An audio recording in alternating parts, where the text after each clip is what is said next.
It was an important day in the yard. Everyone was busy and excited, making notes and taking photographs. A special visitor had arrived and was now the center of attention. "Who is that?" whispered Thomas to Duck. "That," said Duck proudly, "is a celebrity." "A what?" asked Percy. "A celebrity is a very famous engine," replied Duck. "Driver says we can talk to him soon." "Oh," said Thomas, "he's probably too famous to even notice us." Just then, Gordon arrived. "Puh," said Gordon. "Who cares? A lot of fuss about nothing, if you ask me." And he steamed away. Later that night, the engines found that the visitor wasn't conceited at all. He enjoyed talking to the other engines till long after the stars came out. He left early next morning. Gordon was still complaining.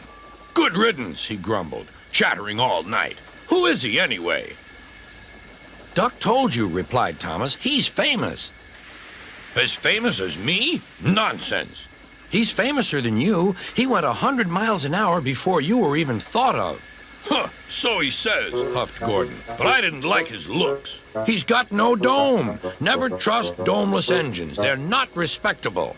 I never boast, but I'd say 100 miles an hour would be easy for me. Goodbye." Duck took some freight cars to Edward's station. "Hello," called Edward.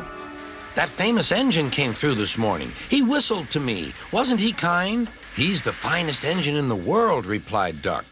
Then he told Edward what Gordon had said. "Take no notice," soothed Edward. "He's just jealous. He thinks no engine should be famous but him. Look, he's coming now."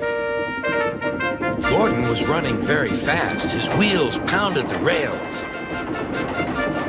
"He did it, I'll do it. He did it, I'll do it."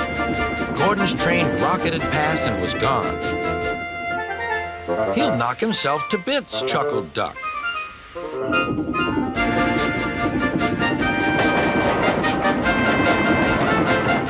Gordon's driver eased him off. "Steady, Gordon. We aren't running a race." "We are then," said Gordon, but he said it to himself. Suddenly, Gordon began to feel a little strange. "The top of my boiler seems funny," he thought. "It feels as if something is loose. I'd better go slower." But it was too late. On the viaduct, they met the wind. It was a teasing wind which blew suddenly in hard puffs. Gordon thought it wanted to push him off the bridge. "No, you don't," he said firmly. But the wind had other ideas. It curled round his boiler, crept under his loose dome, and lifted it off and away into the valley below. Gordon was most uncomfortable.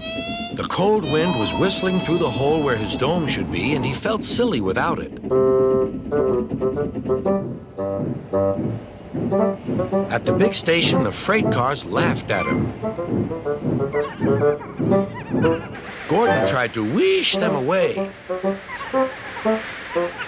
but they crowded round no matter what he did. On the way back to the shed, he wanted his driver to stop and fetch his dome. "We'll never find it now," said the driver. "You'll have to go to the works for a new one." Gordon was very cross.